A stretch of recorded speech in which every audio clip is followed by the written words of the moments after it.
సుడిగాలు భక్తిహీనుడు లేకపోవడం, నీతిమంతుడు నిత్యం నిలుసు కట్టడము వలె ఉన్నాడు. నీతిమంతుడు ఎట్లుంటాడు? నిత్యము నిలుసు కట్టడం అంటే నిత్యం ఎప్పుడు కూడా ఆ కట్టడం ఎప్పుడు కూడా బలంగా ఉంటుంది. నీతిమంతుడు కూడా అలాగే బలంగా ఉంటాడని సెలవిస్తూ వచ్చాడు. కాబట్టి అందుకే మత్తయి సువార్త 7వ అధ్యాయం, మత్తయి సువార్త 7వ అధ్యాయంలో యేసు ప్రభువు యొక్క ఉపమానాల్లో మనం కొలమేలు ప్రసంగంలో ఆ మాట చెప్తూ ఉన్నాడు. ఏమంటున్నాడంటే మత్తయి సువార్త 7వ అధ్యాయం 24వ వచనం, కాబట్టి ఈ నా మాటలు విని వాటి చొప్పున ప్రతి వాడును బండ మీద తన ఇల్లు కట్టుకున్న బుద్ధిమంతుని పోలియుడును. వాన కురిచెను, వరదలు వచ్చెను, గాలి విసిరి ఆ ఇంటి మీద కొట్టెను, కానీ దాని పునాది బండ మీద వేయబడిన కనుక అది పడలేదు. మరియు ఈ నా మాటలు విని వాటి చొప్పున చేయని ప్రతివాడు ఇసుక మీద తన ఇల్లు కట్టుకున్న బుద్ధిహీనుని పోలి ఉండేది. వాన కురిసెను, వరదలు వచ్చెను, గాలి విసిరి ఆ ఇంటి మీద కొట్టెను, అప్పుడు అది కూలబడి దాని పాటు గొప్పదని చెప్పాను. ఇది యేసు ప్రభు ఉపమానం అంటే కొండ మీద ప్రసంగంలో శిష్యుల దగ్గర ఉన్నప్పుడు ఈ యొక్క మాటని తెలియపరిచాడు. ఎందుకు తెలియదు? ఇక్కడ ఏమన్నాడు? సాంతల గ్రంథం 10:24 వచ్చిన నీతిమంతుడు నిత్యం నిలుసు కట్టడం వలె ఉంటాడు. ఇక్కడ ఏమంటున్నాడంటే ఈ నా మాటలు విని వాటి చొప్పున ప్రతి వాడును బండ మీద తన ఇల్లు కట్టుకున్న బుద్ధిమంతుని పోలి ఉండను. వాన కురిచెను, వరదలు వచ్చెను, గాలి విసిరి ఆ ఇంటిని కొట్టెను, కానీ దాని బండ మీద వేయబడును, అది పడలేదు. ఈ నా మాటలు విని వాటి చొప్పున చేయని ప్రతి వాడు ఇసుక మీద తన ఇల్లు కట్టుకున్న బుద్ధిహీనుని వాన కురిచెను, వరదలు వచ్చెను, గాలి విసిరి ఆ ఇంటి మీద కొట్టెను, అప్పుడు అది కూలబడి దాని పాటు. అంటే విశ్వాస యాత్ర జీవితంలో బుద్ధిమంతుల గురించి బుద్ధిహీనుడి గురించి రెండే మాటలు చెప్పాడు. బుద్ధిమంతుడు ఎట్లా ఉంటాడు, బుద్ధిహీనుడు ఎట్లా ఉంటాడు. అక్కడ ఏమన్నా నీతిమంతుడు నిత్యం నిలుసు కట్టడం అంటే ఎప్పుడు కూడా ఏ శ్రమలు వచ్చినాయి, ఏ యాత్రలు వచ్చినాయి, ఏ శోధనలు వచ్చినాయి, యాత్రా జీవితంలో విశ్వాసికి అనేకమైన శ్రమలు వస్తాయి. విశ్వాసిగా లేనప్పుడు శ్రమలనే తెలియదు. లోకంలో ఉన్న అదంతా అనుభవిస్తూ ఉంటారు. కాబట్టి లోకం తన వారిని ప్రేమించుతుంది, తన వారిని స్నేహించుతుంది. మనం ఈ లోక సంబంధులు కాదు, మనం పరలోక సంబంధులు. కాబట్టి లోకము ద్వేషించుద్ది, మనం ద్వేషించి మన మీద దాడి చేస్తూ ఉంటుంది. అంటే ఈ లోకం ఆ నికలోహ దేవత ఆవరించింది. కానీ ఈ లోకంలో మనం ఎట్లంటే పాములలో వివేకంగా పావులు వలె నిష్పక్షంగా జీవించాలి. మన యాత్రా జీవితం అంత కాపాడుకుంటూ రావాలి. విశ్వాసం అంటే అందుకనే కదా యేసు ప్రభు లోకాసు వార్త 13వ అధ్యాయం, లోకాసు వార్త 13వ అధ్యాయంలో ఆ మాట అంటాడు కదా. ఏమంటాడంటే 13వ అధ్యాయంలో లోకాసు వార్త 13వ అధ్యాయం, లోకాసు వార్త 13వ అధ్యాయం 22వ వచనం చదవమ్మా. ఆయన యెరూషలేములో ప్రయాణమైపోతూ బోధించు పట్టణంలోను గ్రామంలోను సంచారం చేస్తుండను. ఒకడు ప్రభువా, రక్షణ పొందువారు కొద్దిమందేనా అని ఆయన అడగగా, ఆయన వారిని చూసి ఇరుకు ద్వారంలో ప్రవేశింప పోరాడు, అనేకులు ప్రవేశింపబోతున్నారు కానీ వారి వల్ల కాదని మీతో చెప్తున్నాడు. ఇక్కడ యేసు ప్రభు చెప్తున్నాడు. ఏమని చెప్తున్నాడు? ఇక్కడ ఒక్కడు ప్రభు అని అడుగుతున్నాడు. ఒక అతను ఇప్పుడు యేసు ప్రభు లోకానికి వచ్చినాక 30 సంవత్సరాల దాకా తల్లిదండ్రులు సేవ చేస్తూ కుటుంబాన్ని పోషిస్తూ వచ్చాడు. 30 సంవత్సరాలు రాగానే పరలోక తండ్రి యొక్క సమయం వచ్చింది. ఆ సమయం వచ్చినప్పుడు ఏం చేశాడు? అక్కడ యోహాను దగ్గరికి వెళ్ళాడు. యోహాను చేత బాప్తిస్మం పొందాడు. బాప్తిస్మం పొందినప్పుడే పరిశుద్ధాత్మ వచ్చి నింపింది. యేసు ప్రభువును ఆత్మ నింపుదల అయ్యాడు. అక్కడి నుంచి ఇంటికి రాలేదు. బాప్తిస్మం తీసుకున్న కాడి నుంచి ఏం చేశాడు? 40 దినాలు అరణ్యంలో శోధింపబడడానికి వెళ్ళాడు. శోధన జయించాడు, సాతాన్ని జయించాడు. అక్కడి నుంచి వస్తూ ఇక రోగులు అంటే జయించాడు, సాతాన్ని జయించి అక్కడ ఏం చేశాడంటే అక్కడి నుంచి వస్తూ రోగులు స్వస్థపరుస్తూ మరి శిష్యులు చేసుకున్నాడు. ముందు శిష్యులు చేసుకొని రోగులు స్వస్థపరుస్తూ ఫస్ట్ అయిందంటే వెళ్ళాడు. 40 దినాల తర్వాత ఆయన ఆ యొక్క సముద్రం పక్కకి వెళ్తూ ఆ జాలవారి దగ్గరికి వెళ్ళి వాళ్ళని శిష్యులుగా చేసుకుంటూ వచ్చి ఏం చేశాడంటే అనేకుల్ని స్వస్థపరుస్తూ ఆత్మ నింపబడ్డాడు కదా.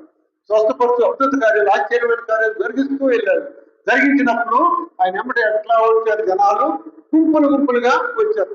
మరి కుంటివాడు బాగుపడ్డారు, కుంటివాడు పొందారు, పక్షవాయువు వెళ్ళిపోయాడు, లేచాడు. మరి చనిపోయిన వాడు బ్రతికారు, దెయ్యాలు అల్లగొట్టబడ్డాయి. అనేక రోగాలు స్వస్థపరచబడి జనాలు గుంపులుగా ఆయన వెంబడించారు. మరి ఆయన వెంబడించేబట్టే కదా ఎక్కడ కొండ మీద వెళ్ళినప్పుడు రేత్రిలో వచ్చినప్పుడు 5 రొట్టెలు 2 చేపలు అక్కడే కదా మరి ఆయన ప్రసవం చేసుకుంటే గుంపులు వచ్చినప్పుడు వారికి ఆహారం ఎక్కడే చెబుతాడు. ఈ రేత్రి ఎక్కడికి వెళ్ళి తీసుకొస్తామయ్యా, మరి ఊరు దూరం ఉంది, అక్కడికి వెళ్ళి గురికి రావాలని చాలా టైం అవుతుందంటే మీరు వారికి పెట్టండి, మీ దగ్గర ఎన్ని ఉన్నాయి అంటే 5 రొట్టెలు 2 చేపలు అంటే వాటిని ఆశీర్వాదించి వారికి పెట్టి ఎంతమంది తిన్నారు? అక్కడ 5,000 మంది తిన్నారు. 5,000 పురుషులైన ఉంది అక్కడ 5,000. మరి ఇంకా స్త్రీలు పిల్లలు ఉంటారు కదా, మొత్తం కలిసి ఒక 20,000-25,000 మంది భోజనం పెట్టాడు. ఇంకా 12 గంటలు మిగిల్చాడు. మరి అద్భుత కార్యాలు జరిగినా లేదా? అంతమంది వచ్చారా లేదు ఎమ్మటే? అట్ట గుంపులు వెంబడించారు. ఎందుకు? స్వస్థపరచబడతారు. స్వస్థపరచబడ్డారు. కానీ రాజు ఏం చేశారంటే మర్చిపోయి వెనక్కి వెళ్ళిపోయారు, వెంబడించలేక. మన యాత్రా జీవితం కూడా బాప్తిస్మం తీసుకెళ్లి రక్షణ పొందిన కొత్తలో దేవుని సన్నిధి పరిగెత్తుకుంటూ వస్తారు. వచ్చి కొన్నాళ్ళు కష్టాలు రాగానే ఆ కష్టాలు బట్టి మెల్లిగా వెనకడిగేసి విశ్వాసంలో కోల్పోతా ఉంటారు. విశ్వాసం కోల్పోయి లోకంలో కలిసిపోతారు. అందుకని ఇక్కడ అడిగాడు. అక్కడ లాస్ట్ ఎంతమంది మిగిలారు? 12 మంది మిగిలారు. అందుకే ఇక్కడ అడుగుతున్నాడు ఒక అతను. ఇక్కడ మాట్లాడుతున్నాడు కదా, ఏమంటున్నాడంటే ఆయన ఎరుషలేములోకి ప్రయాణమై బోధించు పట్టణంలో గ్రామంలో సంచారం చేస్తున్నాను. ఒకడు ప్రభువా రక్షణ పొందిన వారు కొద్ది మంది లేరని. ఆయన ఎంతమంది ఉన్నారంటే ఆ 12 మంది తప్పితే ఇంకెవ్వరు లేరు. ఆ 12 మంది శిష్యులు తప్పితే ఎవరు లేరు. మరి అందరూ స్వస్థత పొందారు. మరి ఆయన వెంబడించాలి కదా. ఇప్పుడు చనిపోయిన వారు బ్రతికించయ్యా, నేను నీ అంటే వస్తానయ్యా అని అనాలి కదా. ఆయన వెంబడే రాలా, వెళ్ళి వెనక్కి వెళ్ళిపోయారు. అంటే స్వస్థత పోయి అంటే దేవుణ్ణి చేసిన కార్యాలని మర్చిపోయి వెనక్కి వెళ్ళిపోయిన తర్వాత అక్కడ ఒక అతను అంటున్నాడయ్యా, ఇక్కడ రక్షణ పొందిన వారు ఈ కొద్ది మందేనా అని అన్నప్పుడు అప్పుడు యేసు ప్రభు అంటాడు. ఏమంటున్నాడంటే ఆయన వారిని చూసి ఇరుకు ద్వారమున ప్రవేశింప పోరాడు అనేకులు ప్రవేశింప చూస్తారు కానీ వారి వలన కాదని చెప్పాడు. అదే ఇదే అధ్యాయంలో 9వ అధ్యాయం, ఇదే యోహాను సువార్త 9వ అధ్యాయంలో ఇంకో మాట అంటాడు. 23 తీసుకుంటున్నాము. 9:23. మరియు ఆయన అందరితో ఇట్లను ఎవడైనను నన్ను వెంబడింపగోరిన ఎడల తన్ను తాను ఉపేక్షించుకొని ప్రతి దినము తన శిలువనెత్తుకొని నన్ను వెంబడింపవలను. తన ప్రాణమును రక్షించబడువాడు దాన్ని పోగొట్టుకొని నా నిమిత్తమై తన ప్రాణమును పోగొట్టుకునేవాడు దానిని రక్షించుకుందని దేవుడు సెలవిస్తూ వచ్చాడు. చూశారు కదా, అక్కడ ఏమంటున్నాడు? ఇరుకు ద్వారమున ప్రవేశింప పోరాడు అనేకులు ప్రవేశిస్తారని వాళ్ళ వల్ల కాదు. ఇక్కడ ఏమంటున్నాడు? నీతి మంతుడు నిత్యము నిలుస్తూ కట్టడం వల్ల. ఇక్కడ అందరూ ఏం చేశారు? బాధలు కలగవచ్చు, వేదనలు కలగవచ్చు, లేదంటే ఈ లోకం అనే ఆశ కలిగి వెనక వెళ్ళిపోవచ్చు, రకరకాలుగా ఆ వెంబడించిన వాళ్ళందరూ కూడా వెళ్ళిపోయి ఆ 12 మంది మిగిలారు.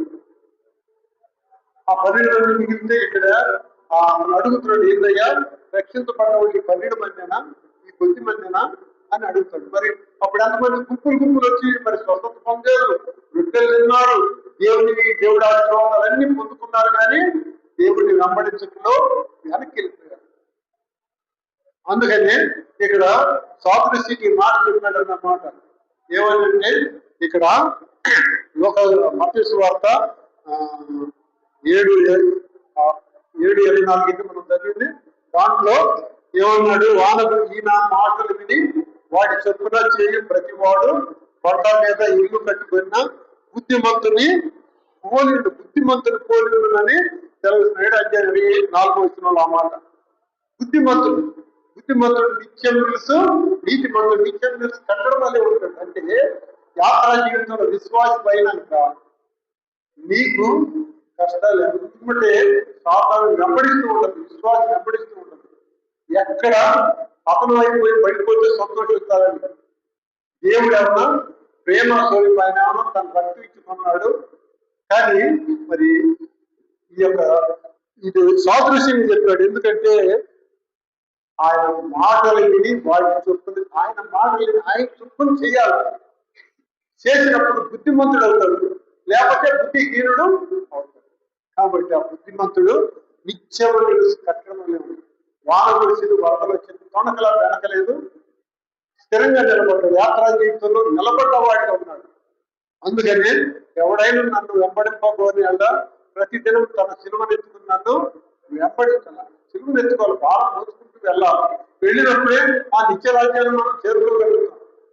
యాత్రా జీవితం అందుకే పాట పాడేది కదా, జీవిత యాత్ర ఎంతో కఠినం, ఘోరంధకార తుఫానులున్నాయి, అభ్యంతరములో ఎన్నెన్నో ఉండు, కాయువారెవరు రక్షించేదెవరు, కాయువారెవరు రక్షించేదెవరు, ఈ లోకయాత్రలు సాగుతున్నా, ఈ లోకయాత్రలు సాగుతున్నా, ఒకసారి నవ్వు ఒకసారి ఏడు, ఒకసారి నవ్వు ఒకసారి ఏడు, అయినాడు క్రీస్తు నా తోడండు, అయినాడు క్రీస్తు నా తోడండు, ఈ లోకయాత్ర అంటే విశ్వాసి ఈ లోకంలో ఈ యొక్క యాత్ర అంటే నడుస్తూ యేసు ప్రభు వైపు చూస్తూ నడిచేటప్పుడు అనేకమైనటువంటి ఈ యొక్క కష్టాలు అన్ని వస్తూ ఉంటాయి. అందుకనే ఇక్కడ ఏమన్నాడంటే, నా మాటలు వాడు చొప్పున చేయు ప్రతి వాడు కొండ మీద ఇల్లు కట్టుకుని బుద్ధిమంతుడు బుద్ధిమంతుడు ఒకడు బుద్ధిమంతుడు బుద్ధిహీనుడు ఏమయ్యాడు, దేవుని రక్షించే కొనబడ్డాడు, దేవుని అద్భుతాలు పొందాడు, దేవుని మందిరానికి వచ్చాడు, కొన్ని కష్టాలు రాజ్యాన్ని మెల్లిమెల్లిగా వెనక్కి వెళ్ళిపోయాడు, దేవుని రాజ్యాన్ని పోగొట్టుకున్నాడు.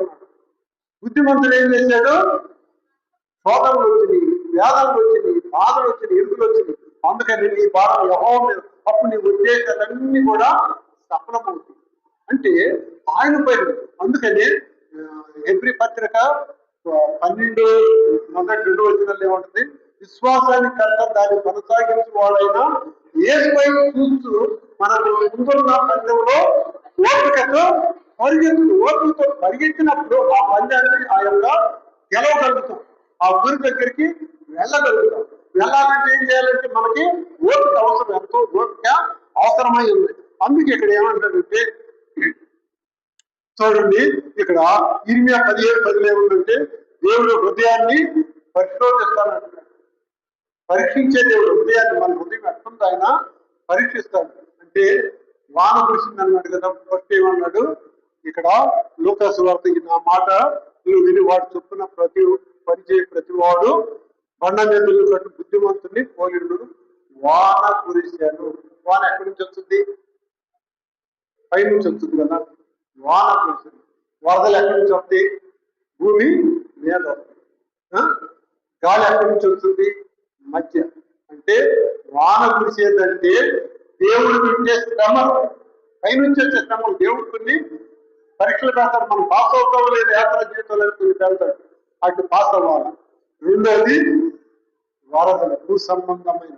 అంటే భూ సంబంధం అంటే ఇరుకు పొరుగు వారి వల్ల ఎన్నో ఇబ్బందులు, ప్రజల వల్ల, మన చుట్టుపక్కల ఉన్న వారి వల్ల, మన సమాజంలో అనేకమైనటువంటి భూ సంబంధం అంటే వరదలు వచ్చారు. ఫస్ట్ వాన కురిసిందంటే దేవుడు పెట్టే శ్రమలు. దాని గురించి ఇక్కడ ఏమనుందంటే ఆయన ఆ శ్రమలు పెట్టేటప్పుడు అంటున్నాడు, ఇరిమియా చెప్పేటప్పుడు గొప్పకు తీసుకున్నాడు. 27 వస్తుంది.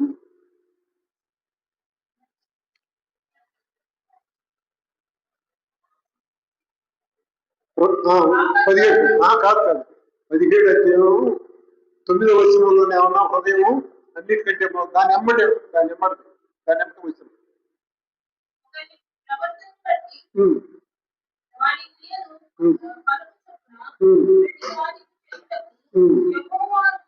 ఆ ఫలాలు ఏం చేయాలంటే ఏమంటున్నాడు? హృదయాన్ని పరిశోధిస్తాను అంటున్నాడు. ఆయన హృదయాన్ని పరిశోధిస్తాడు. నీ యొక్క హృదయం ఎటువంటి ఫలాలు ఇవ్వాలంటే నీకు దేవుడికి ఇష్టం ఉండాలి కదా. మనం ఇష్టం ఉన్న వాళ్ళకి ఇస్తామా, ఇష్టం లేని వాళ్ళకి ఇస్తామా? అట్లాగే హృదయాన్ని పరిశోధిస్తాను అన్నాడు. అదే ఆ మాటని ఇక్కడ ఏమంటున్నాడంటే కీర్తనకారుడు 26 అధ్యాయం 2వ వచనంలో, కీర్తన గ్రంథం 26:2లో చూద్దామా. కీర్తన గ్రంథం 26:2లో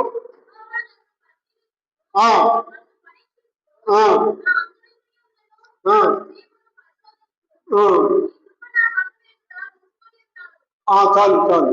ఇక్కడ ఏమంటాడంటే నా దేవా నా హృదయాన్ని పరీక్షించు.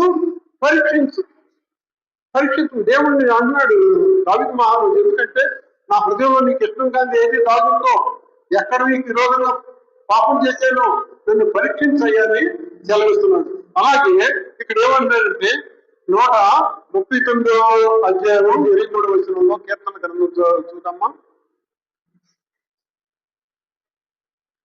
139:23.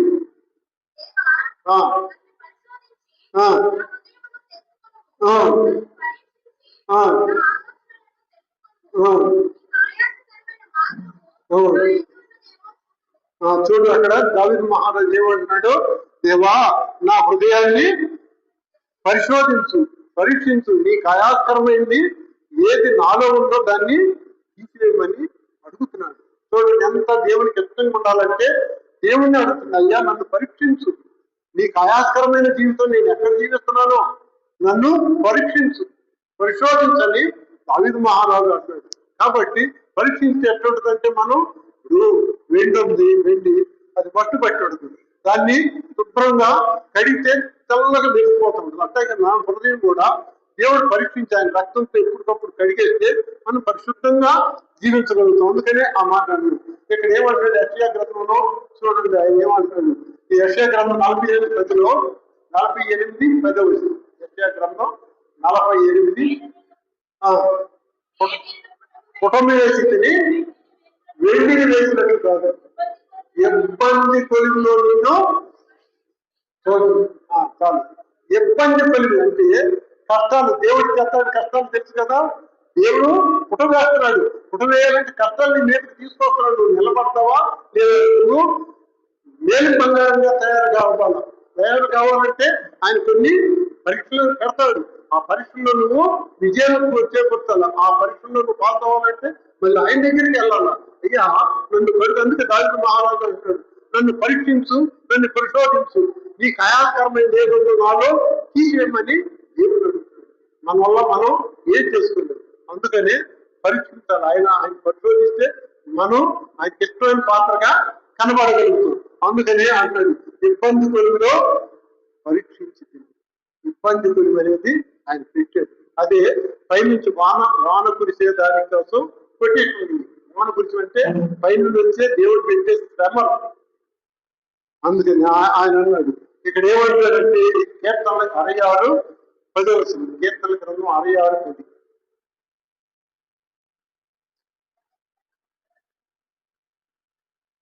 కీర్తన గ్రంథం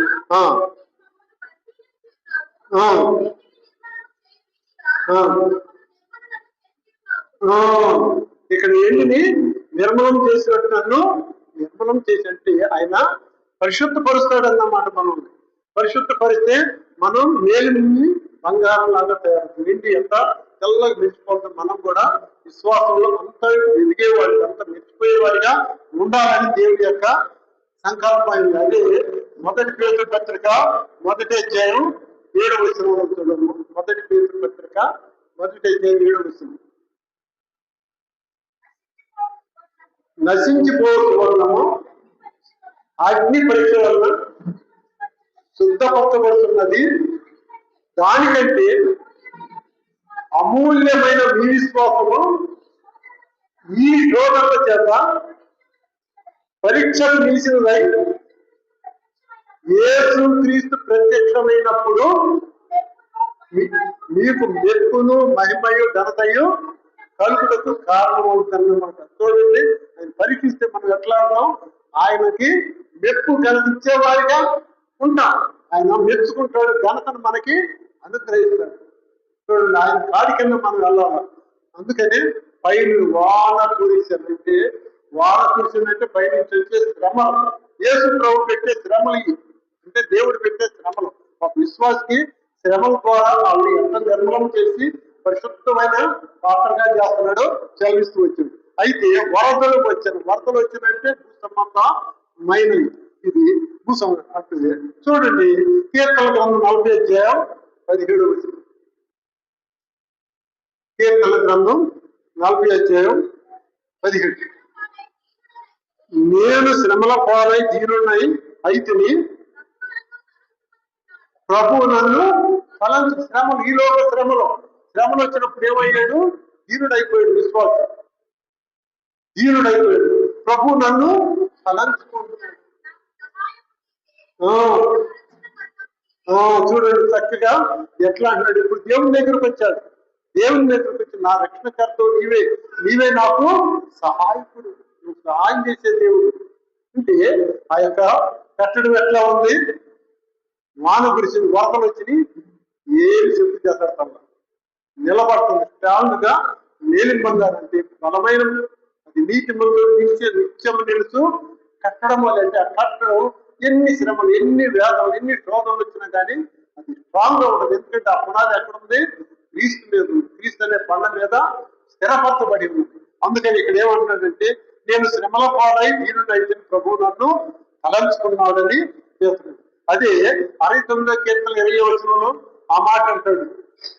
69వ కీర్తనలో 20వ వచనం.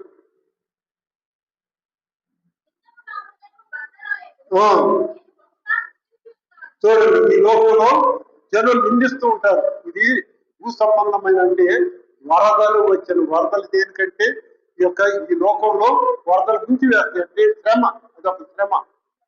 కాబట్టి ఇక్కడ ఏమంటున్నాడంటే, నిందకు నా హృదయము బద్దలాయను, నేను బహుగా కృషించి ఉన్నాను.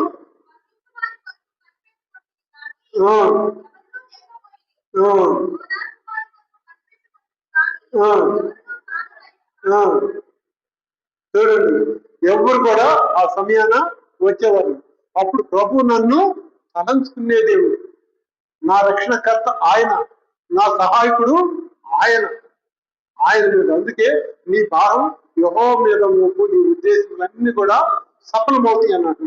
అందుకే ఇక్కడ ఏమన్నాడంటే, మరి ఆ దాంట్లో 9వ వచనం చదువు. 69వ అధ్యాయం 9వ వచనంలో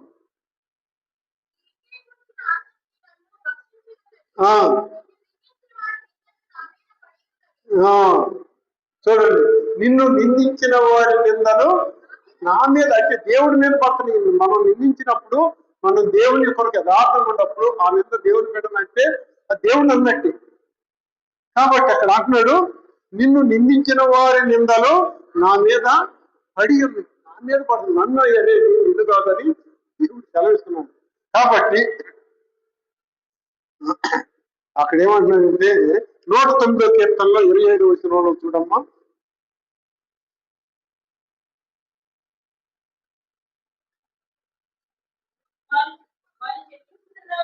ఆ, ఆ,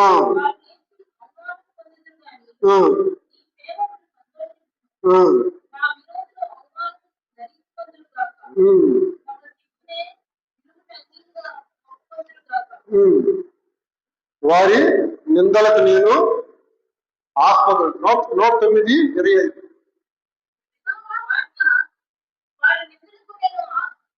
ఆ, ఆ, ఆ, ఆ, ఆ, ఆ,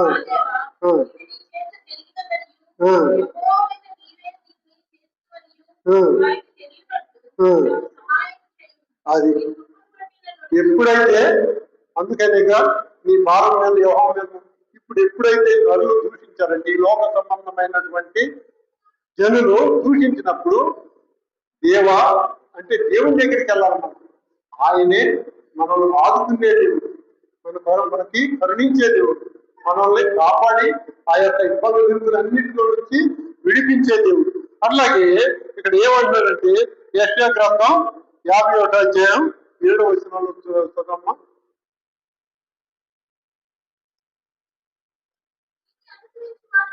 ఆ, ఆ, ఆ, ఆ,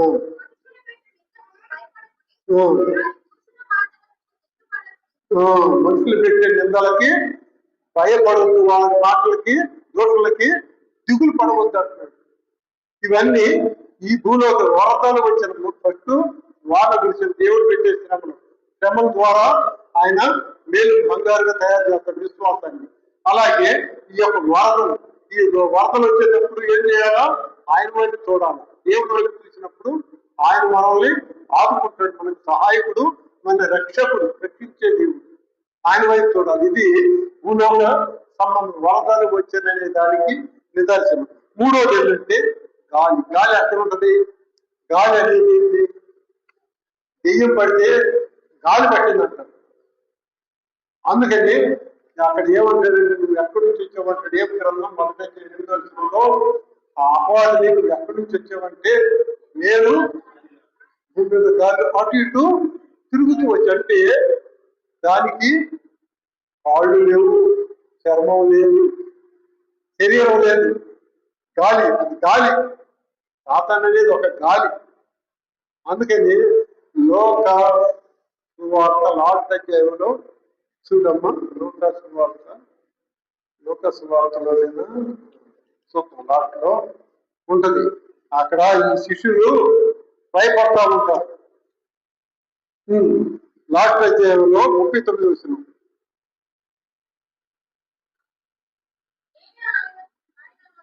నేనే ఆయనను అనుటకు నా చేతులను నా పాపములను చూడుడి, నన్ను పట్టి చూడుడి, నాకున్నట్టుగా మీరు చూస్తున్న ఎముకలను మాంసమును గోపముల కొండవని చెప్పి తన చేతులను పాదములను వారికి చూపాడు. ఇక్కడ ఏమంటాడు? నాకున్నట్టుగా గోపానికి ఏమంటాడు? ఎముకలు కానీ మాంసం కానీ ఉండవు. అంటే అది గాలి, అది మాంసం శరీరంలో ఉండాలి కాబట్టి గాలి. అక్కడ గోపం కనపడుతుంది అంతవరకే, కానీ పట్టుకుంటే ఏం తెలియదు లోపల. అట్లా నువ్వు ఎక్కడి నుంచి వచ్చావంటే గాలి అటు ఇటు తిరుగుతూ ఉంటుంది. ఆ గాలి విసిరేను. ఇది సాధారణ పెట్టే శ్రమలు.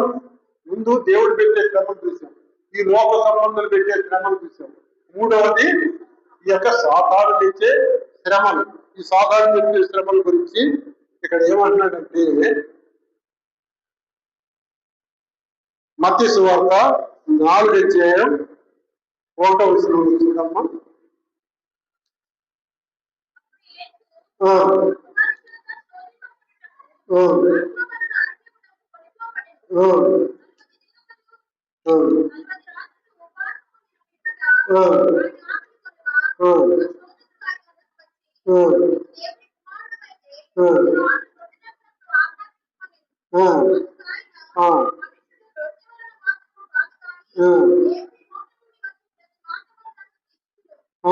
చాలమ్మా, ఇక్కడ సాతాను ఏం చేసిందంటే యేసు ప్రభువుని శోధించింది. శోధించినప్పుడు ఆయన 40 దినాలు ఉపవాసం ఉండి వచ్చినప్పుడు శోధింపబడినప్పుడు సాతాను ఏముందంటే, నువ్వు ఆకలి మీద ఉండవు కదా, ఈ రాళ్ళు, నువ్వు దేవుని కుమారుడు కదా, ఈ రాళ్ళు రొట్టెలన్నట్లు ఆజ్ఞాపించని చెప్పినప్పుడు అప్పుడు దేవుడు ఏమన్నాడంటే, మనుషుడు రొట్టె వల్ల కాదు కానీ దేవుని నోట నుండి వచ్చే ప్రతి మాట వలన జీవించుడు. దేవుని వాక్యం జీవింపజేసేది. వాక్యం అంటే దేవుడు, తన జీవింపజేసే దేవుడు. కానీ ఆ సాతాను ఏం చేసిందంటే, దేవుడి యొక్క మాట, దేవుడి మాటతోనే దేవుడు దాన్ని వాడించాడు. కాబట్టి సాతాను ఎన్నో శ్రమలు తీసుకొస్తుంది, దేవుడే శోధించింది. అందుకని గాలి విసిరి అనే దానికి సాధించింది. అందుకని మొదటి పేతురు పత్రిక 6 దాని గురించి అంటాడు, ఈ శోధల గురించి. మొదటి పేతురు పత్రిక 1 అధ్యాయం 6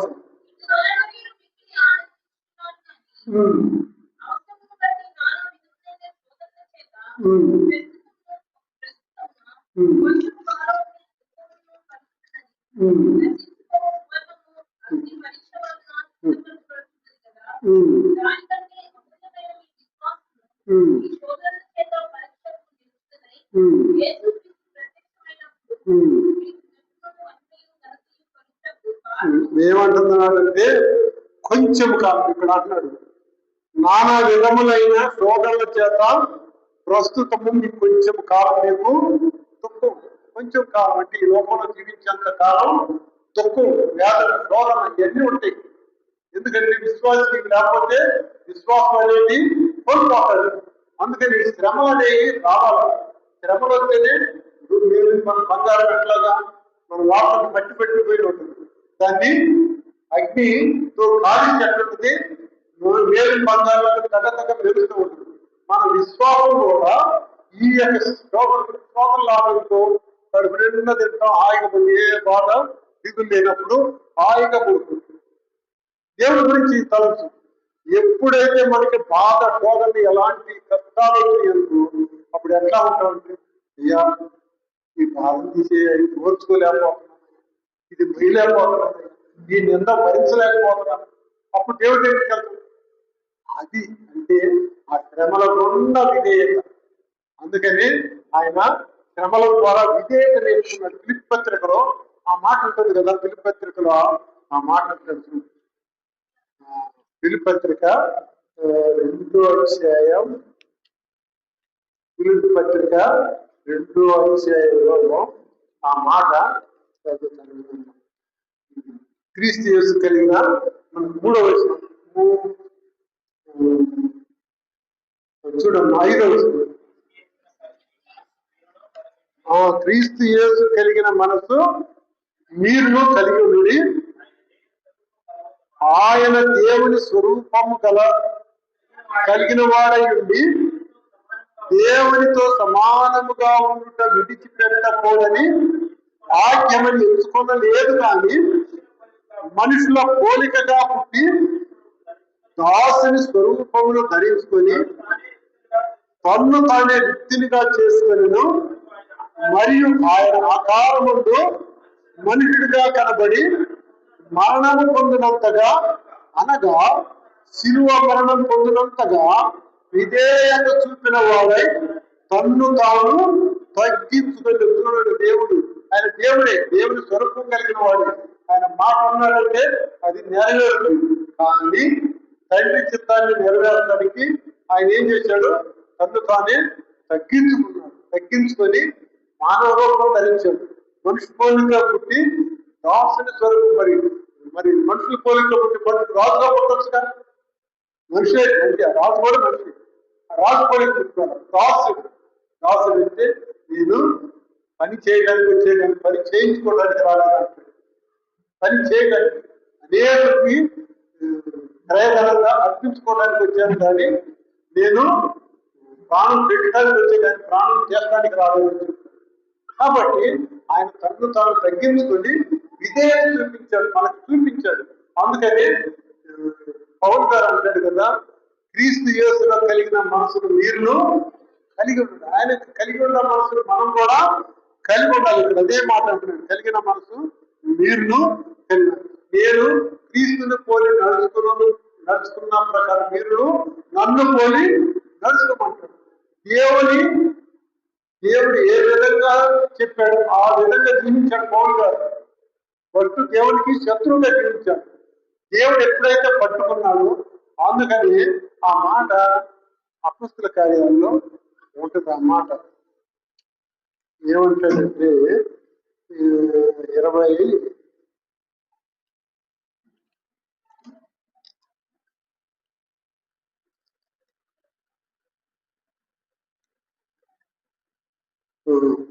అది కాదు, మొదటి తిమోతి పత్రిక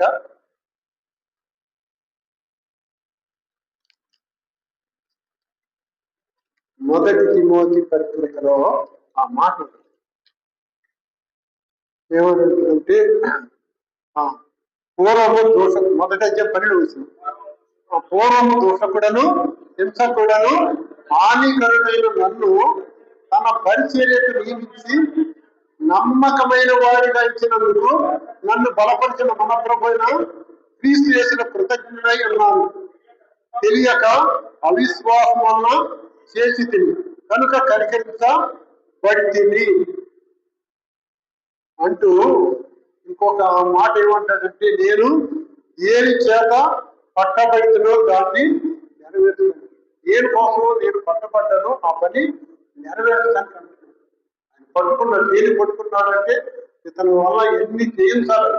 అందుకని క్రీస్తు యేసు ఆయన ఏ రీతిగా జీవించాడో ఈయన కూడా అదే రీతిగా జీవిస్తూ నన్ను పోలి నడుచుకోమంటాడు. నేను క్రీస్తుని పోలి నడుచుకున్న ప్రకారం మీరు నన్ను పోలి నడుచుకోమంటాడు. అంటే ఈ శ్రమలు కూడా పౌలు గారి శ్రమలు లేవా? అన్ని శ్రమలు కూడా వెళ్ళాడు పౌలు గారు.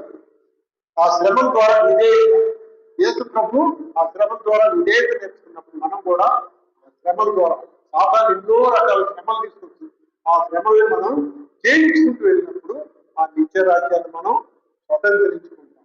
ఆ నిత్య రాజ్యాన్ని స్వతంత్రించుకున్నాలంటే ఈ లోకంలో దేవునికి ఇష్టంగా మనం జీవించాలి. ఆయన ఇష్టంగా. అందుకని నీతిమంతుడు నిత్యం నిలుచు కట్టడంలోనే ఉన్నాడు. ఇక్కడ ఏమన్నాడు? ఇక్కడ నా మాట విని వాటిని చొప్పున చేయి ప్రతివాడు తన బండ మీద ఇల్లు కట్టుకున్న తన బుద్ధిమంతుని పోలి. ఆ బండ ఎవరంటే యేసుక్రీస్తు. ఆయనలో కట్టబడాలి. ఆయన మన పునాది క్రీస్తు. పునాది మీద మనం ఉంటే ఎన్ని రోగాలు వచ్చినాయి, ఎన్ని వ్యాధులు వచ్చినాయి, వచ్చినాయి కదా అటన్నిటి నుంచి ఆయన కాపాడేది. చివరి అంతం వరకు ఆయన కాపాడుతాడు. ఇదిగో నేను సదాకాలం లోక సువార్తల మాట ఉంటుంది కదా, సదాకాలం మీతో కూడా ఉన్నాను అంటాడు. యుగ సమాప్తి వరకు సదాకాలం మీతో కూడా ఎప్పుడు ఉంటాడు, మన ఎమ్మడే ఉంటాడు.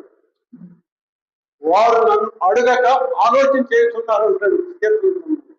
మనం అడగక ఆలోచన చేస్తా ఉంటాం, ఆయన అడగకుండా.